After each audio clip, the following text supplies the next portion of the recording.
सभी हिंदी साहित्य प्रेमियों का हिंदी साहित्य की क्लास में आपका हार्दिक स्वागत अभिनंदन। हम पढ़ रहे हैं रीतिकाल से संबंधित क्वेश्चन आंसर। क्वेश्चनों को व्याख्या सहित इस बुक में समझाया गया है। हम उसी की श्रृंखला के आधार के ऊपर कर रहे हैं। हमारा क्वेश्चन नंबर है आज 71 क्वेश्चन हमने कर दिए हैं। चलिए शुरू करते हैं। केशव दास ने एक आध्यात्मिक ग्रंथ लिखा, उसका नाम क्या था? क्या था? केशव दास ने एक आध्यात्मिक ग्रंथ लिखा, उसका नाम क्या था? तो उसका नाम था विज्ञान गीता। क्या नाम था उसका? विज्ञान गीता। केशव दास की विज्ञान गीता एक आध्यात्मिक ग्रंथ है। यह कृष्ण मिश्र के संस्कृत नाटक प्रबोध चंद्रोदय का छंदोबद्ध हिंदी अनुवाद है। रसिक प्रिया 1591 में रसों का वर्णन है।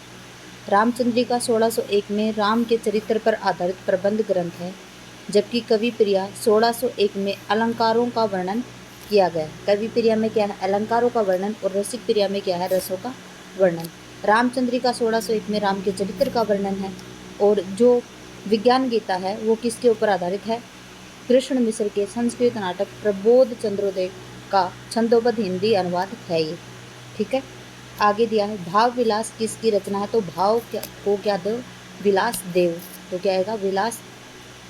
भाव विलास किसकी रचना आती है? देव की रचना आती है। भाव विलास 1689 में देव की रचना है। ठीक है। इसमें रस और नायक नायिका भेद का वर्णन किया गया है। देव रीतिबद्ध परंपरा के आचार्य व कवि हैं।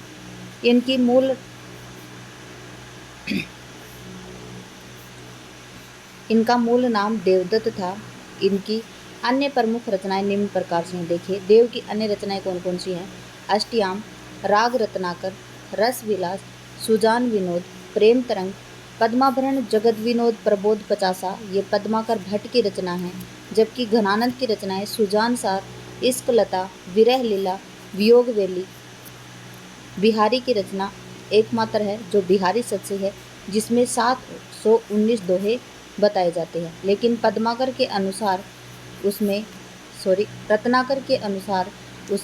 713 दोहे हैं। ठीक है। अगला क्वेश्चन है, यह पंक्ति किसकी है? कौन सी?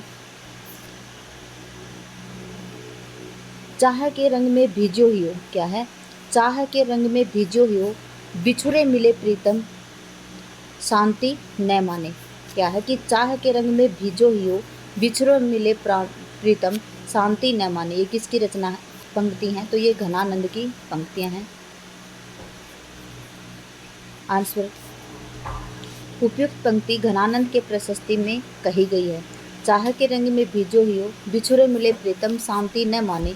भाषा प्रवीण सुछंद सदा रहे, सो जन घनजू कवित बखानो। आचार्य रामचंद्र शुक्ल जी ने घनानंद के विषय में कहा कि इनकी सी विशुद्ध, सरस और शक्तिशाली ब्रज भाषा लिखने में और कोई कवि समर्थ नहीं हुआ है। रसराज ग्रंथ के रचयिता कौन है? तो रसराज की कौन है?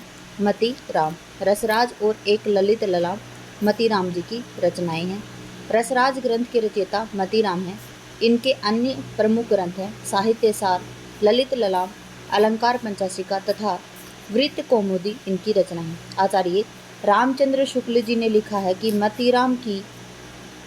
मतीराम की सी रस स्निग्ध और प्रसादपूर्ण भाव रीति का अनुसरण करने वालों की संख्या बहुत ही कम मिलती है। भूषण के काव्य की भाषा क्या थी? भूषण के काव्य की भाषा क्या थी? तो भूषण के काव्य की भाषा थी ब्रज।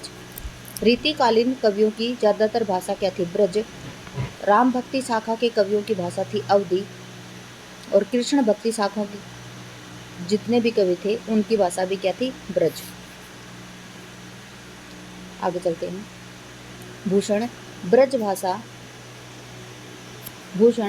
भाषा में वीर रस के कविता करने वाले सर्वप्रथम कवि हैं। भूषण ने सारा काव्य ब्रज भाषा में रचा है। भूषण ने मुक्तक शैली में काव्य की रचना की। इनकी रचनाएं शिवराज भूषण, शिवा बावनी, छत्रसाल दशक, वीर रस से ओतप्रोत है। आचार्य रामचंद्र शुक्ल ने लिखा है कि भूषण के वीर रस में उद्गार सारी जनता के हृदय में संपत्ति हुई है। क्या लिखा है? कि भूषण के वीर रस के उद्गार सारी जनता के हृदय की संपत्ति हुई। शिवाजी और छत्रसाल की वीरता के वर्णनों में कोई कवियों की झूठी खुशामद नहीं कह सकता। ठीक है। पद्माकर का सर्वश्रेष्ठ ग्रंथ कौन सा है? पूछा गया है कि पद्माकर का सर्वश्रेष्ठ ग्रंथ कौन सा है। पद्माकर का प्रबोध पचासा है, भूमिजा है, गीतावली है और नल दमयंती है। तो देखिए, पद्माकर का जो सर्वश्रेष्ठ ग्रंथ है वो कौन सा है? प्रबोध पचासा है। जबकि भूमिजा रचना नागार्जुन की है। गीतावली है ये तुलसीदास जी की 12 रचनाओं में से रचना है और नल दमयंती राजा रवि वर्मा की है। देखते हैं इसकी व्याख्या। पद्माकर विकल्प में दी गई रचनाओं में केवल प्रबोध पचासा के रचनाकार पद्माकर हैं, जबकि अन्य रचनाओं के रचनाकार इस प्रकार से हैं। भूमिजा के नागार्जुन है, गीतावली के तुलसीदास जी हैं और नल दमयंती किसकी है? राजा रवि राम की है। आचार्य रामचंद्र शुक्ल ने भक्ति काल,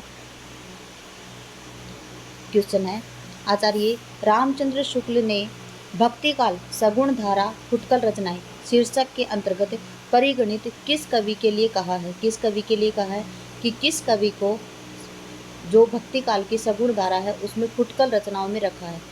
कवि हृदय इनको मिला ही नहीं। किसको कवि हृदय नहीं मिला? उनमें वह सहृदयता और भावुकता न थी जो एक कवि में होनी चाहिए। वे संस्कृत साहित्य से सारी सामग्री लेकर अपने साहित्य और रचना कौशल की धाक जमाना चाहते थे। ये किसके लिए कहा है? तो ये केशवदास जी के लिए कहा है। किसके लिए? केशवदास जी के लिए कहा है। नगेंद्र विश्वनाथ प्रसाद सभी केशवदास जी को रीतिकाल का प्रवर्तक मानते थे, लेकिन जो रामचंद्र शुक्ल जी हैं ये चिंतामणि त्रिपाठी को रीतिकाल का प्रवर्तक मानते थे। क्वेश्चन की व्याख्या है, केशव को कवि हृदय नहीं मिला था। उनमें वह सहृदयता और भावुकता नहीं थी जो एक कवि में होनी चाहिए। वे संस्कृत साहित्य से सामग्री लेकर अपने साहित्य और रचना कौशल की धाक जमाना चाहते थे। आचार्य रामचंद्र शुक्ल ने भक्ति काल सगुण धारा फुटकल रचनाएं शीर्षक के अंतर्गत परिगणित केशवदास के लिए ये कहा है। आगे क्वेश्चन है, रचना काल के अनुसार निम्नलिखित काव्य कृतियों का सही क्रम लगाइए।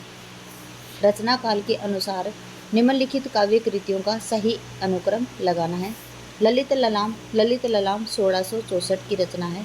उसके बाद में भाव विलास, तो ये 1689 की रचना है। उसके बाद में श्रृंगार निर्णय, ये 1750 की रचना है। उसके बाद में जगत विनोद जो 1803 से 1821 के अंतर्गत है। तो ये इसका ए ऑप्शन ही सही है। दिए गए काव्य कृतियों में सही क्रम इस प्रकार से है।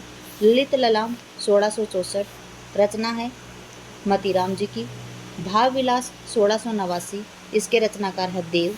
श्रृंगार निर्णय किसका है? भिखारी दास का, जिसकी रचनाकाल है 1750। जगत विनोद 1803 से 1821 और इसके रचनाकार हैं पद्माकर भट्ट। महाकवि देव का मूल नाम क्या था? देवदत्त। और देव आचार्य और कवि दोनों रूपों में प्रसिद्ध थे और देव को रीति सिद्ध और रीति मुक्त और रीतिबद्ध कवियों में भी गिना जाता था। देव ने 34वां नाम एक छल नामक संचारी भाव को माना था। नाही नाही करे थोरी मांगे सब देन कहे, किस कवि की पंक्ति है? क्या है? नाही नाही करे थोरी मांगे सब देन कहे, किस कवि की काव्य पंक्ति है? तो किस कवि की काव्य पंक्ति है? ये आलम की है। ठाकुर कुलपति सेनापति, तो किसकी है? सेनापति की कृति है, पंक्ति है। उपयुक्त पंक्ति सेनापति की है, जो इस प्रकार नाही नाही करे थोरी मांगे सब देन कहे, मंगन को देखी पट देत बार बार है। सेनापति द्वारा रचित 2 ग्रंथ हैं, कवित रत्नाकर और काव्य कल्प ध्रुव। सुजान विनोद किसकी रचना है? सुजान विनोद किसकी रचना है? देव, घनानंद, चिंतामणि और पद्माकर। सुजान विनोद देव की रचना है। सुजान विनोद देव की रचना है। इसका मूल नाम देवदत्त था। देव आचार्य और कवि दोनों रूपों में प्रसिद्ध हैं। देव कविता में अभिधा को महत्व देते हैं और काव्य रसायन की प्रसिद्ध उक्ति इस प्रकार से है।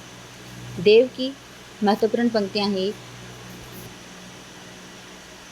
अभिधा उत्तम काव्य है, मध्य लक्षणा लीन, अधम व्यंजना रस विरस, उल्टी कहत नवीन। ये किसकी पंक्तियां हैं? ये देव कवि की पंक्तियां हैं। काव्य निर्णय के रचयिता कौन है? काव्य का निर्णय कौन लेते हैं? भिखारी लोग लेते हैं। काव्य निर्णय के रचयिता कौन है? घनानंद, बिहारी, मतीराम और भिखारी, तो भिखारी दास आएगा। काव्य निर्णय के रचयिता भिखारी दास हैं। ये रीति काल में रीतिबद्ध धारा के कवि हैं। रीतिबद्ध कवियों की रचना लक्षण और उदाहरणों से युक्त है। रीति काल को 3 भागों में बांटा गया है, रीतिबद्ध, रीतिसिद्ध और रीतिमुक्त। भिखारी दास में कुछ प्रमुख रचनाएं निम्न प्रकार हैं। रस सारांश इनका 1742 का है। काव्य निर्णय 1746 और श्रृंगार निर्णय 1750 की इनकी रचना है। आगे है, केशवदास किस राजा के आश्रय में थे? तो केशवदास बूंदी के राजा भाव सिंह के छत्रसाल, ओरछा राजा इंद्रजीत सिंह और शिवाजी, तो किसके आश्रयदाता थे? ये ओरछा नरेश राजा इंद्रजीत के थे। व्याख्या इसकी, केशवदास ओरछा नरेश महाराज राम सिंह के भाई इंद्रजीत सिंह के गुरु और राजाश्रित कवि थे। केशवदास का जन्म 1550 में हुआ। ये निम्बार्क संप्रदाय में दीक्षित हुए थे। इनकी प्रमुख रचना है रसिक प्रिया, जिसमें रस का वर्णन है, रामचंद्रिका, जिससे राम का वर्णन है, कवि प्रिया, विज्ञान गीता और रतन बावनी। आगे है, बिहारी ने अपने काव्य में किस छंद को अपनाया है? बिहारी ने अपने काव्य में किस छंद को अपनाया है? तो आप सभी को पता है कि बिहारी ने एकमात्र रचना लिखी थी, बिहारी सतसई। बिहारी को रीतिसिद्ध काव्य के अंतर्गत, रीतिसिद्ध कवियों की धारा के अंतर्गत रखा जाता है। बिहारी की एकमात्र रचना जो बिहारी सतसई है, उसमें 719 दोहे बताए जाते हैं, लेकिन रत्नाकर के अनुसार बिहारी रत्नाकर में इनके दोहों की संख्या 713 है और बाकी 6 छप्पे बताए गए हैं। तो बिहारी ने अपने काव्य में किस छंद को अपनाया? तो दोहा छंद को अपनाया था। बिहारी ने अपने काव्य में दोहा छंद को अपनाया था, दोहा छंद का प्रयोग किया था। ये रीतिसिद्ध कवि हैं। संस्कृत के आचार्य बलदेव उपाध्याय ने लिखा है कि बिहारी दोहा के क्या थे? बादशाह थे। बिहारी की एकमात्र रचना बिहारी सतसई दोहा छंद में बताया गया है। देखिए, ग्रियर्सन जी ने भी कहा है कि बिहारी की रचना के समान पूरे यूरोप में भी इतनी रचना नहीं है। और पद्म सिंह ने बिहारी सतसई है उसको शक्कर की रोटी कहा है। अन्य इम्पोर्टेंट नोट्स, इश्क नामा के रचयिता कौन है? तो इश्क नामा के रचयिता कौन है? बोधा। जबकि इश्क लता के रचयिता कौन है? घनानंद। इश्क नामा के रचयिता कौन है? बोधा। इनका वास्तविक नाम बुद्धिसेन था। बोधा रीति काल के रीति मुक्त काव्य धारा के अंतर्गत आते हैं। देखिए, रीति मुक्त काव्य धारा के अंतर्गत मैंने 4 कवि आपको बताए, बोधा, आलम, ठाकुर और घनानंद। ये 4 प्रमुख कवि रीति मुक्त धारा के अंतर्गत आते हैं। देखिए, इनकी अन्य प्रमुख रचनाएं किनकी? बोधा की अन्य प्रमुख रचनाएं हैं विरह वारिस है।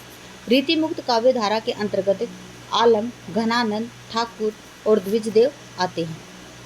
रसलीन का पूरा नाम क्या था?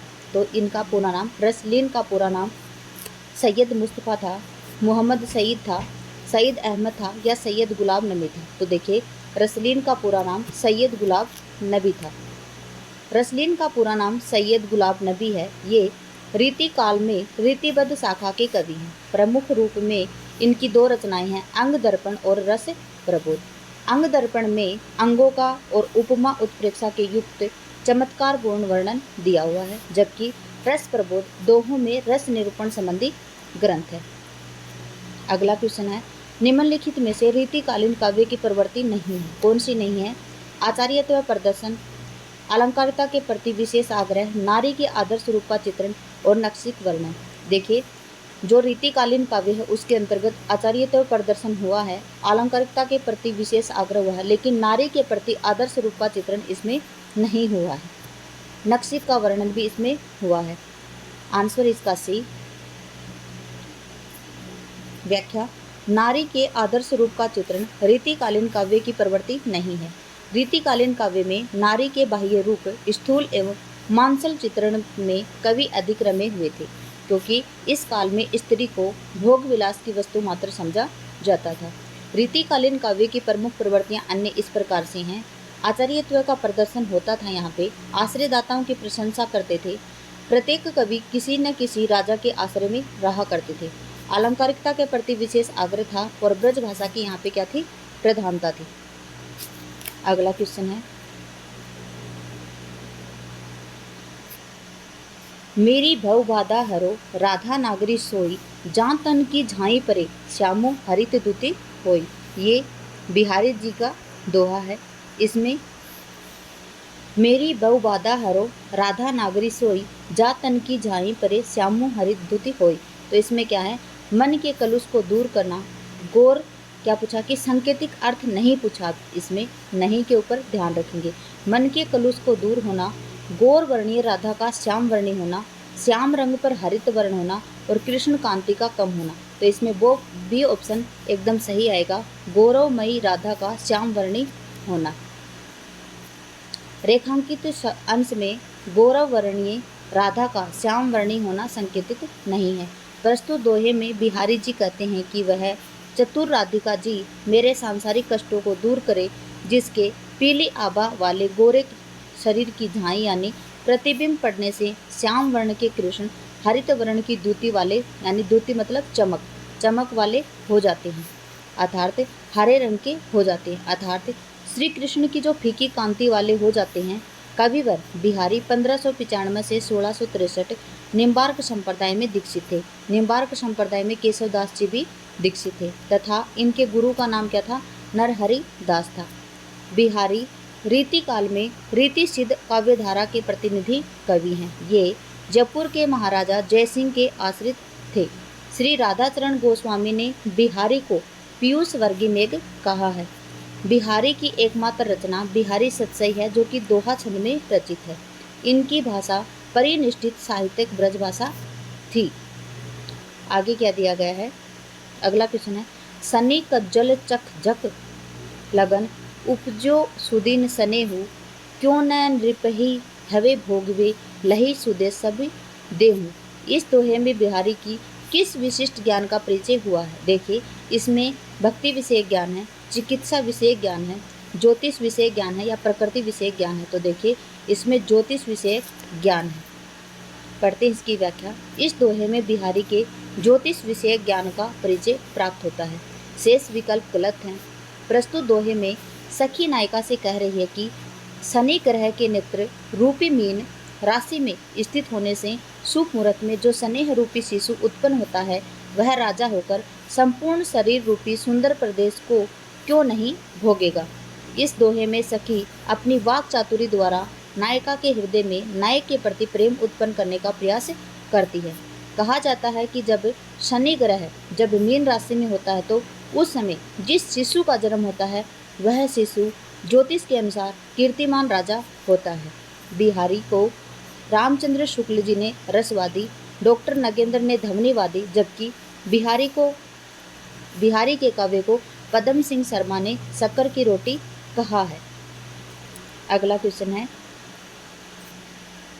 तोपर वारो उर्वशी सुनी राधिके सुजान, तू मोहन के उर्वशी उर्वशी हवे उर्वशी समान। यहाँ पे तीन उर्वशी के तीन अर्थ हैं। कौन कौन से हैं?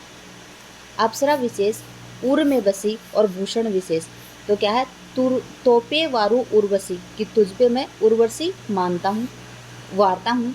सुनी राधिके सुजान, तू मोहन के उर्वशी मतलब तू मोहन के हृदय में बसी है उर्वशी समान।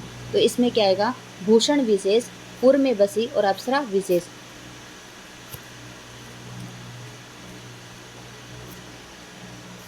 रत्नाकर जी ने उर्वशी का क्रमशः क्या बताया है, तुझ पर वारू उर्वशी मतलब अप्सरा विशेष आएगी। फिर सेकेंड नंबर के उर्वशी का आएगा उर में बसी मतलब हृदय में बसी, और जो थर्ड नंबर की उर्वशी आएगा उसका अर्थ आएगा भूषण मतलब आभूषण, जेवरात, गहने। विशेष अर्थ निर्धारण किया गया है। यह दोहा कवि बिहारी द्वारा रचित है। इस दोहे में कृष्ण जी कहते हैं कि हे सुजान राधिके, तुम यह समझ लो कि मैं तुम्हारे रूप सौंदर्य पर उर्वशी जैसी नारी को भी न्यौछावर कर सकता हूँ। कारण यह है कि तुम तो मेरे हृदय में उस प्रकार निवास करती हो जिस प्रकार उर्वशी नामक आभूषण हृदय पर निवास करता है। इस दोहे में कवि ने उर्वशी शब्द द्वारा यमक अलंकार का चमत्कार प्रयोग किया है। यमक अलंकार वहीं पर होता है जहाँ पे एक शब्द के अलग अलग अर्थ आते हैं। प्रस्तुतिकरण का शैली अलंकारिक तथा चमत्कारिक है। बिहारी सतसई पर जगन्नाथ दास रत्नाकर ने बिहारी रत्नाकर नाम से टीका लिखी है। और कब लिखी है? सन 1921 में। जगन्नाथ दास रत्नाकर की जो जगन्नाथ नाम से जो बिहारी रत्नाकर नाम से जो टीका है वो सर्व प्रमाणिक मानी जाती है और इसमें 713 दोहे बताए गए हैं। बिहारी सत्सई पर कवि हाल कृत गाथा सप्तशती, अमरुकृत अमरुक सप्तशती और गोवर्धनाचार्य कृत आर्या सप्तशती संस्कृत का प्रभाव पड़ा है। बिहारी के समस्त दोहों की संख्या देखिए 719 है, लेकिन जगन्नाथ दास रत्नाकर ने इसमें दोहों की संख्या कितनी बताई है? 713। अगला क्वेश्चन है, बिहारी के किस दोहे में भक्ति का संदर्भ नहीं है? क्या पूछा है? भक्ति का संदर्भ किसमें नहीं है? देखिए, जम करी मुँह तर हरि पर्यो इहि धर हरि चित लाऊं, विषे तुषा परिहरि अजो नरहरि के गुण गाऊं। तो इसमें क्या है? भक्ति से संबंधित है ये। मेरी भव बाधा हरो राधा नागरी सोई, जान तन की झाई पड़े श्यामु हरित दूती होय। तो इसमें भी भक्ति है।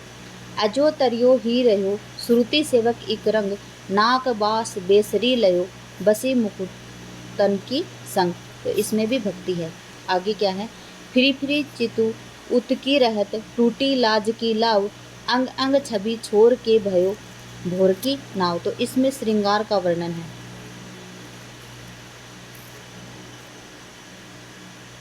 देखिए, बिहारी के फिरी फिरी चितु उत भयो भोर की नाव दोहे में भक्ति का संदर्भ नहीं है। इस दोहे में पूर्वानुरागनी जो नायिका है वो अंतरग्नि नायिका से सखी से अपने स्नेह दशा का वर्णन करती है। इस दोहे में बिहारी के भक्ति का संदर्भ विद्यमान है। बिहारी की ऊहात्मक उक्तियों पर फारसी कविता का प्रभाव माना जाता है। संस्कृत के आचार्य बलदेव उपाध्याय ने लिखा है कि हाल गाथा के गोवर्धन आर्या के तथा बिहारी दोहा के बादशाह हैं। बिहारी सत्सई में 50 से अधिक टीकाओं का उल्लेख है। बिहारी लाल के पुत्र कृष्णलाल कवि ने बिहारी सत्सई की टीका सर्वप्रथम सवैया छंद में ब्रजभाषा में लिखी है। आचार्य शुक्ल ने बिहारी के मुक्तक के संदर्भ में लिखा है कि यदि प्रबंध काव्य एक विस्तृत वनस्थली है तो मुक्तक एक चुना हुआ गुलदस्ता। ये कथन किसका है? आचार्य शुक्ल जी ने कहा है। किसके लिए कहा है? तो बिहारी के लिए कहा है। आचार्य शुक्ल के अनुसार बिहारी सत्सई में सबसे उत्तम और प्रमाणिक टीका किसकी है? जगन्नाथ दास रत्नाकर की है। जो नाम है उसका बिहारी रत्नाकर। पंडित परमानंद ने श्रृंगार सप्तशती शीर्षक से संस्कृत और मुंशी देवी प्रसाद प्रीतम ने गुलदस्त बिहारी नाम से कुछ दोहा पर कुंडलियां छंद पर रचनाएं की हैं। बिहारी सत्सई की भूमिका के रचनाकार पदम सिंह शर्मा हैं। अगला क्वेश्चन है, स्वच्छंद प्रवाह के प्रमुख कर्ताओं में रसखान, आलम, ठाकुर, घनानंद, बोधा और द्विजदेव के नाम लिखा जा सकता है। इन सब में श्रेष्ठ घनानंद ही प्रतीत होते हैं। यह कथन किसका है? तो यह है विश्वनाथ प्रसाद मिश्र का है। इसका है विश्वनाथ प्रसाद मिश्र का है। स्वच्छंद प्रवाह है और इन सब में श्रेष्ठ कौन है? घनानंद ही प्रतीत होते हैं। कथन विश्वनाथ प्रसाद मिश्र का है। घनानंद 1689 से 1739 तक थे। ये दिल्ली के मुगल बादशाह मोहम्मद शाह रंगीले के मीर मुंशी थे। दिल्ली से निकाले जाने के पश्चात ये वृंदावन में आकर निम्बार्क संप्रदाय में दीक्षित हुए थे। निम्बार्क संप्रदाय से संबंधित हमने 3 कवि पढ़ लिए हैं, एक घनानंद, बिहारी और केशव। घनानंद को रीतिकाल का साक्षात रसमूर्ति और प्रेम का पीर का कवि कहा जाता है। और किसने कहा था? आचार्य रामचंद्र शुक्ल जी ने कहा था। आचार्य विश्वनाथ प्रसाद मिश्र ने घनानंद की संपूर्ण रचनाओं का संग्रह घनानंद ग्रंथावली से शीर्षक से किया है। इसमें कुल 502 छंद हैं। आचार्य रामचंद्र शुक्ल जी ने लिखा है कि प्रेम के पीर की हो लेकर इनकी वाणी का प्रादुर्भाव हुआ। प्रेम मार्गी का ऐसा प्रवीण और धीर पथिक तथा जवादानी का ऐसा दावा रखने वाला ब्रजभाषा का दूसरा कवि नहीं है। अगला है, मीत सुजान अनीत करो जिन, हाँ हाँ न हुजिए मोही अमोही, डिठी को और कहूँ नहीं ठोर, फिरी दृग रावरे रूप की दोही। एक विसास की टेक गही, लगी आस रहे बसी प्राण बटोही। हो घनानंद जीवन मूल दई, कित प्यासनी मारत मोही। आगे पूछा है कि उक्त सवैयों में के संदर्भ में किस विकल्प का विरोधी भाव है। किसका है विरोधी भाव? नहीं पूछा आपसे। मीत का विरोधी भाव अनित है, मोही का अमोही है, जीवन मूल का प्यासनी है, जबकि डिठी का ठोर नहीं है। ठीक है, उक्त सवैये के संदर्भ में डी मतलब डिठी का ठोर विरोधी भाव नहीं है। शेष विकल्पों में विरोधी भाव व्यक्त होता है। कवि घनानंद ने इस छंद में सुजान के भावनात्मक अत्याचारों का कड़ा विरोध किया है। घनानंद की प्रमुख काव्य कृतियाँ हैं, कौन कौन सी हैं? सुजान सार, इश्क लता, विरह लीला, वियोग वेली, कोकसार, कृपाकंद, रस केली वल्ली और यमुना यश। विरह लीला और इश्क लता फारसी के छंद में लिखा गया है। इनका प्रमुख अलंकार क्या था? विरोधाभास अलंकार था। भारतेंदु हरिश्चंद्र ने घनानंद की रचनाओं का संग्रह सुंदरी तिलक शीर्षक नाम से प्रकाशित करवाया था। ब्रजनाथ ने घनानंद की रचनाओं का सर्वप्रथम संकलन किया था। सर्वप्रथम संकलन किसने किया था घनानंद की रचनाओं का? तो ब्रजनाथ ने किया था। जबकि सुंदरी तिलक नाम शीर्षक से किसने प्रकाशित करवाया था? तो भारतेंदु हरिश्चंद्र ने करवाया था। इनकी जो विरह लीला और जो इश्क लता है वो फारसी छंद में लिखी गई हैं। घनानंद आलम, बोधा, ठाकुर और द्विजदेव रीति मुक्त काव्य धारा के अंतर्गत आते हैं। निम्नलिखित में से कौन सा ग्रंथ केशव का नहीं है? कौन सा नहीं है? देखिए, रतन बावनी, विज्ञान गीता, भाषा भूषण और जहांगीर जस चंद्रिका। तो इनमें से कौन सा नहीं है? आपको पता है कि ये भाषा भूषण है, ये इनका नहीं है। भाषा भूषण किनकी है? जसवंत सिंह की है। पढ़ते हैं इसकी व्याख्या। भाषा भूषण किसकी है? जसवंत सिंह की है। देखिए, भाषा भूषण ग्रंथ केशव दास का नहीं है। सिद्धांत बोध, आनंद विलास और भाषा भूषण ग्रंथों की रचना महाराजा किसने की थी? जसवंत सिंह ने की थी। जबकि केशव दास की कृतियाँ कौन सी हैं? रसिक प्रिया, कवि प्रिया, रामचंद्रिका, रतन बावनी, जहांगीर जस चंद्रिका, विज्ञान गीता और छंद माला। आचार्य रामचंद्र शुक्ल ने केशव को कठिन काव्य का प्रेत कहा है। रामस्वरूप चतुर्वेदी ने रामचंद्रिका को छंदों का अजायब घर कहा है। अगला क्वेश्चन है क्वेश्चन नंबर 95। रीति काल में कौन से प्रसिद्ध कवि भारतेंदु के पिता माने जाते हैं? देखिए, भारतेंदु के पिता का नाम पूछा है इन्होंने और किससे संबंधित थे? ये रीति काल से संबंधित थे। गिरधर कवि राय, गोपाल चंद्र गिरधर दास, केशव और बेनी परवीन। तो रीति काल में कौन से प्रसिद्ध कवि भारतेंदु के पिता थे? तो कौन थे? गोपाल चंद्र गिरधर दास इनके पिता का नाम था। रीति काल के प्रसिद्ध कवि गोपाल चंद्र गिरधर दास भारतेंदु के पिता थे। भारतेंदु ने इनके संबंध में लिखा है कि जिन श्री गिरधर दास कवि रचे ग्रंथ 40। हिंदी साहित्य का प्रथम नाटक जो नहुस है वो किसने लिखा था? वो भारतेंदु के पिता गोपाल चंद्र गिरधर दास ने लिखा था। गोपाल चंद्र गिरधर दास की दो कृतियां हैं, एक तो भारती भूषण, एक क्या है? छंदो वर्णन इनकी रचना है। कवित रत्नाकर में कितने अध्याय हैं? तो कवित रत्नाकर में कितने अध्याय हैं? 5 अध्याय हैं। कवित रत्नाकर में कितने अध्याय हैं? 5। कवित रत्नाकर सेनापति की रचना है। इसमें 5 शीर्षक और अध्याय हैं जिन्हें तरंग की संज्ञा दी गई है। इसमें 394 छंद में राम कथा का वर्णन दिया गया है। इनकी अन्य रचना है काव्य कल्प ध्रुव। यहाँ पे पूछा कि बिहारी सतसई में कितने दोहे हैं? तो देखिए कि बिहारी सतसई की टीका लिखी है रत्नाकर जी ने और उन्होंने यहाँ पे 713 दोहे बताए हैं इसकी। तो क्या आएगी? बिहारी सतसई में कितने दोहे हैं? 713। बिहारी के समस्त दोहों की संख्या 719 है, किंतु जगन्नाथ दास रत्नाकर ने इनके दोहों की संख्या कितनी बताई है? 713। बिहारी रत्नाकर की लोकप्रियता का आधार क्या है? कल्पना की समाहार शक्ति। ये क्वेश्चन आप याद रखेंगे कि बिहारी सतसई की जो लोकप्रियता का आधार है वो क्या है? कल्पना की समाहार शक्ति इसमें दी गई है। आचार्य शुक्ल ने क्या कहा है? आचार्य शुक्ल ने बिहारी के लिए कहा है कि जिस कवि में कल्पना की समाहार शक्ति के साथ भाषा की समाहार शक्ति जितनी अधिक होगी उतनी ही वह मुक्तक रचना करने में सफल होगा। बिहारी सतसई के संदर्भ में किसी ने ठीक ही लिखा है। क्या लिखा है बिहारी सतसई के संदर्भ में? सतसैया के दोहरे जो नावक के तीर, देखन में छोटे लगे भेदे सकल शरीर। की देखने में तो छोटे लगते हैं लेकिन संपूर्ण शरीर को भेद देते हैं। रीति काल को अलंकृत काल किसने कहा है? तो देखिए, रीति काल को अलंकृत काल कहने वाले मिश्र बंधु थे। कौन थे? मिश्र बंधु थे। मिश्र बंधु 3 भाई थे। मिश्र बंधुओं ने हिंदी नवरत्न नाम से 1910 में एक रचना लिखी थी। रीति काल में को अलंकृत काल की संज्ञा देने वाले कौन थे? मिश्र बंधु। मिश्र बंधुओं का काल विभाजन इस प्रकार से था। प्रारंभिक काल, देखिए प्रारंभिक काल नहीं आएगा, इनका आरंभिक काल आएगा। और ये प्रारंभिक काल गणपति चंद्र गुप्त का आएगा। ये पूर्व आरंभिक काल जो कि 700 से 1343 विक्रमी संवत है, जबकि उत्तर आरंभिक काल 1344 से 1444 तक विक्रमी संवत तक है। फिर उसके बाद में आता है माध्यमिक काल।